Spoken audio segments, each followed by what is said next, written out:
Assalamualaikum warahmatullahi wabarakatuh. Perkenalkan, nama saya Zalfa Mukmala, absen 35. Di sini saya akan menjelaskan materi mengenai VOC, kekuasaan Republik Batak di Indonesia, kekuasaan Inggris di Indonesia, sistem tanam paksa, politik pintu terbuka, dan politik etis untuk memenuhi nilai ulangan harian. Langsung masuk ke materi yang pertama, yaitu VOC. VOC sendiri merupakan kongsi dagang Belanda Indonesia yang dibentuk pada tanggal 20 Maret 1602 atas prakarsa Prince Maureen, yang VOC sendiri ini tuh dikelola oleh Heeren Seventeen. Nah, tujuan dibentuk VOC ini ada tiga tujuan utama. Yang pertama, menghindari persaingan antar pedagang Belanda. Yang kedua, menghindari persaingan dengan pedagang Eropa lainnya. Dan yang terakhir adalah menguasai dan memonopoli perdagangan rempah-rempah. Selama di Indonesia, VOC memiliki hak-hak istimewa yang disebut dengan hak oktroy. Di antaranya yang pertama yaitu ada hak memonopoli perdagangan, yang kedua ada hak mencetak mata uang sendiri, yang ketiga ada hak membuat janji dengan raja-raja lokal, yang keempat ada hak membangun angkatan perang, dan yang terakhir ada hak memerintah wilayah yang ditempati.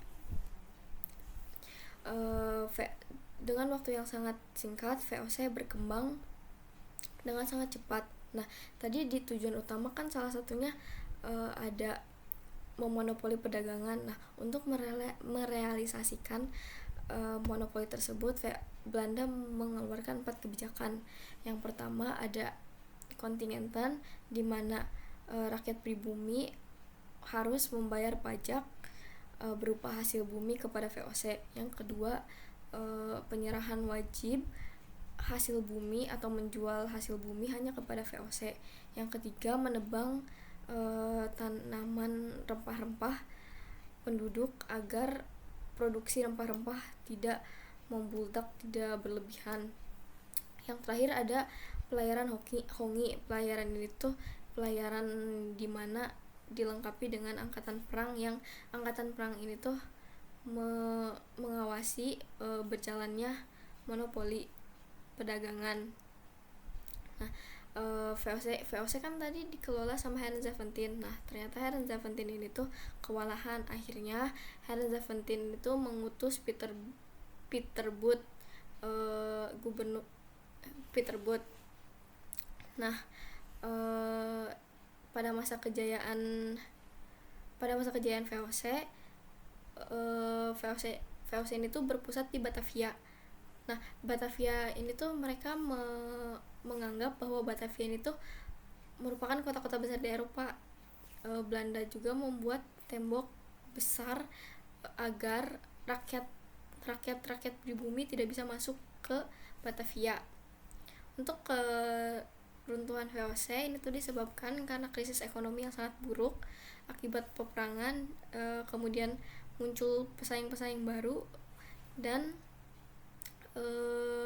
praktik korupsi. Nah, setelah itu masuk ke kekuasaan Republik Batak di Indonesia. Pada tahun 1795, kaum patriot dari Prancis menyerbu Belanda dengan tujuan mereka ingin bahwa Belanda tuh menjadi negara kesatuan. Belanda dikuasai oleh Prancis. Nah, Prancis ini tuh membuat pemerintahan baru yang disebut dengan Republik Batak. Republik Batak ini tuh pengen menguasai wilayah bekas VOC. Nah, Raja William IV tuh melarikan diri ke Kew, Inggris. Dia mengeluarkan perintah kepada Belanda agar menyerahkan wilayahnya ke Inggris dengan sigap langsung mengambil alih wilayah tersebut, di antaranya Padang, Ambon, dan Aceh. Nah, perintah-perintah tadi tuh disebut dengan surat-surat Kew. Louis Napoleon sebagai ketua Republik Batak, dia mengutus Daendels. Gubernur Jenderal Daendels ini masa jabatannya itu tahun 1808 sampai 1811. Nah, dia itu di masa di masa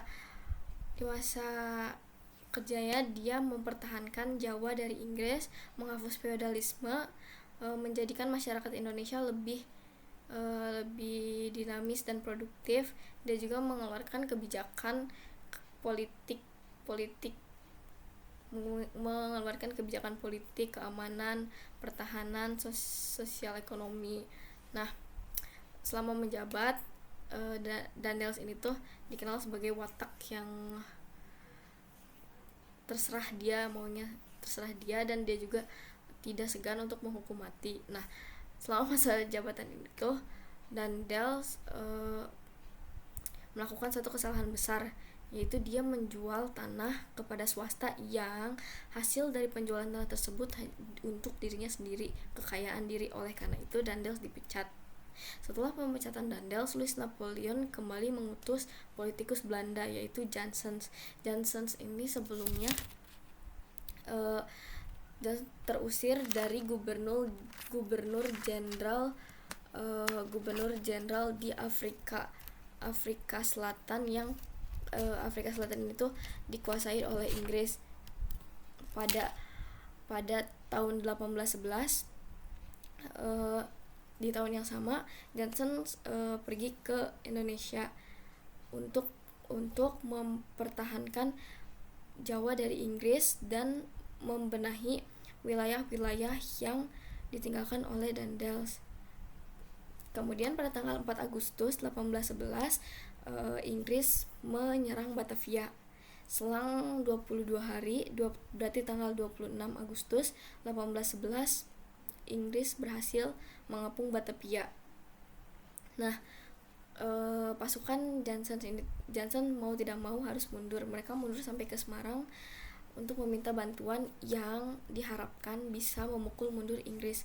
Tetapi Inggris berhasil mengalahkan pasukan Johnson di Tuntang Salatiga.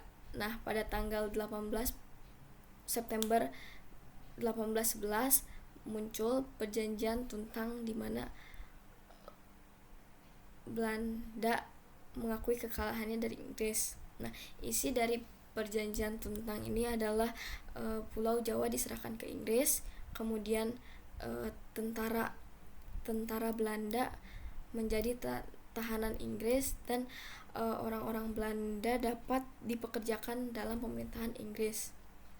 Kemudian kekuasaan Inggris di Indonesia. Raffles diutus sebagai penguasa Inggris di Indonesia yang berpusat di Batavia. Raffles ini tuh seorang peneliti biologi. Raffles memiliki 3 prinsip, di mana yang pertama itu segala bentuk kerja rodi dan penyerahan wajib itu dihapuskan. Yang kedua, peranan bupati memungut pajak itu dihapuskan, dan yang terakhir, tanah adalah milik pemerintah. Selain memiliki 3 prinsip tadi, Raffles juga mengeluarkan 2 kebijakan. Yang pertama itu kebijakan politik dan pertahanan, dan yang kedua adalah kebijakan sosial dan ekonomi. Nah, dalam kebijakan sosial dan ekonomi ini, Raffles menyebutkan bahwa memperlakukan sistem sewa tanah. Sistem sewa tanah ini bisa disebut dengan landrat, di mana rakyat pribumi yang memiliki tanah itu masih harus menyewa, dan harga tanah tergantung dengan kualitas tanah. Kemudian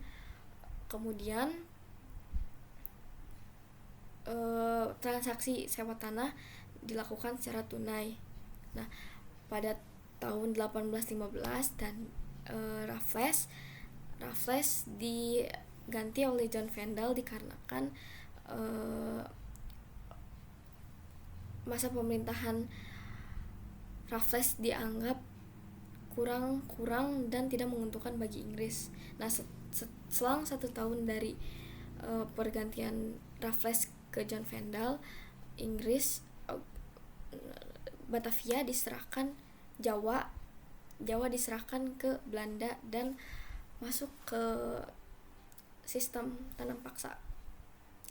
Sistem tanam paksa terjadi karena negara Belanda dan wilayah-wilayah yang dijajah oleh Belanda sedang mengalami krisis ekonomi. Nah, kemudian Van den Bosch ini mengusulkan kepada Raja Belanda agar tanah penjajahan dimanfaatkan sebaik mungkin.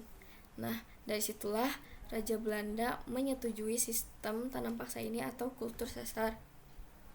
Nah, ketentuan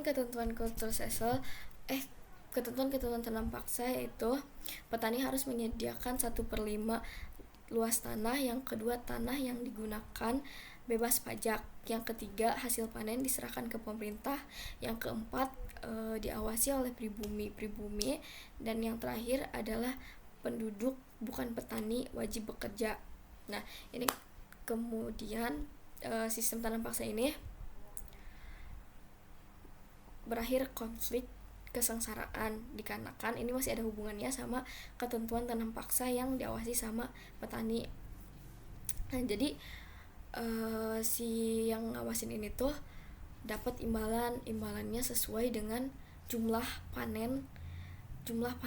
Nah, jadi mereka tuh melihat fenomena seperti itu, jadi tamak, terus pengen dapat bonus yang lebih. Jadi mereka yang dari ketentuan hanya 1/5, tapi yang dikerjakan di lapangan lebih dari 1/5, bahkan setengah. Nah, dari situ awal mula kesengsaraan rakyat Indonesia. Nah, dari sistem tanam paksa ini Belanda mendapatkan keuntungan yang sangat banyak, dan utang-utang VOC terbayar lunas. Nah, selama dari tahun 1831 sampai 1877 Belanda berhasil mengumpulkan 832 juta gulden. Nah, sistem tanam paksa ini berangsur-angsur dihapuskan. Kemudian masuk sistem ekonomi liberal, di mana kegiatan ekonomi di tanah jajahan diserahkan ke swasta. Namun sistem ekonomi liberal ini tuh tidak berjalan dengan baik, masih meninggalkan sengsara kepada rakyat Indonesia. Kemudian dari situ masuk ke politik pintu terbuka. Latar belakang politik pintu terbuka yaitu dari sistem tanam paksa yang dimana rakyat Indonesia menderita. Nah, kemudian dari politik pintu terbuka ini muncul kebijakan dimana pada tahun 1870 sistem tanam paksa dihapus. Kemudian muncul undang-undang agraria tentang tanah dan undang-undang gula. Terus masuk investor asing. Nah, kemudian untuk pelaksanaannya salah satunya perkebunan tebu dan teh. Juga ada kuli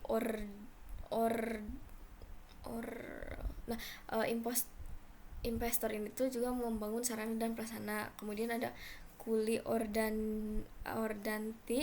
pada tahun 1880. Ini tuh hubungan antara majikan dan kuli kontrak. Nah, kemudian ada istilah penalti santis. Itu tuh istilah yang digunakan untuk pekerja yang melanggar kontrak tersebut. Nah, dampak politik pintu terbuka kepada Belanda yaitu keuntungan yang sangat besar kepada kaum swasta Belanda dan pemerintah kolonial Belanda. Setelah politik pintu terbuka ditandai dengan banyaknya industri-industri yang terbangun. Kemudian masuk ke terakhir politik etis. Latar latar belakang dari politik etis ialah kondisi Belanda yang makmur, tetapi Indonesia yang masih menderita semakin miskin. Nah, politik etis ini tuh disetujui oleh Ratu Wilhelmina pada tanggal 17 September 1901 dengan 3 program, yaitu edukasi, emigrasi dan irigasi. Untuk edukasi ini tuh pendidikan dengan membuka sekolah yang bergaya Eropa. Yang irigasi itu pembangunan saluran air untuk mengairi sarana dan prasarana pertanian. Dan yang emigrasi ini tuh penyebaran penduduk, pemerataan supaya tidak menumpuk di Pulau Jawa. Nah, ternyata dari ketiga program tersebut masih ada penyimpangan. Nah, untuk edukasi ini tuh edukasi upah tenaga pengajar tuh kecil, dan untuk irigasi tuh si airnya tuh dipakai buat ngairin pertahanan pertanian Belanda. Nah, terus ada emigrasi, ternyata itu tuh bukan pemerataan tetapi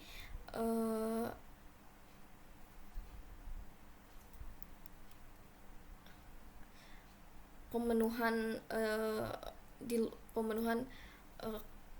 orang yang kerja di luar Jawa. Nah, di edukasi ini tuh ada tingkatan pendidikan. Nah, tingkatan pendidikan yang pertama itu anak bangsawan, di mana selama bersekolah anak bangsawan ini tuh mendapatkan fasilitas yang setara dengan di Eropa sana. Kemudian yang kedua tingkatan ada rakyat biasa. Nah, di sini tuh cuman belajar yang dibutuhkan, kayak cuman diajarkan belajar membaca, menghitung, dan mereka tidak dapat fasilitas seperti yang anak bangsawan dapatkan. Nah, dampak dari politik etis yang bisa kita rasakan sampai sekarang yaitu dengan adanya sekolah formal. Sekian pemaparan materi dari saya. Mohon maaf apabila ada kesalahan. Terima kasih.